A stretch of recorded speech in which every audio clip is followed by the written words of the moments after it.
O ba't malungkot ka? O sige, may sasabihin ako sa'yo.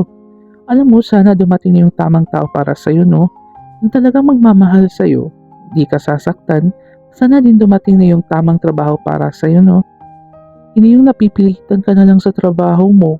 Kasi sa totoo lang, ma-realize mo din sa bandang huli na kahit gaano kalaki yung kinikita mo doon sa trabaho mo, kung nakakasira yun ng mental health mo, parang di worth it, no? Oo, malaki nga yung kinikita mo nga lang, bugbog ka masyado doon sa trabaho. Tapos minsan, hindi ka na nakakatulog kasi nga napakarami mong iniisip. Unti-unti nang kinakain ng trabaho mo yung mental health mo. Sana dumating yung tamang trabaho para sa'yo, no?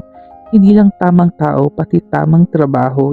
Yung tipong gigising ka sa umagang full of joy ka, sobrang saya mo noon sa trabaho na yon. Sana dumating yung time na yon, no?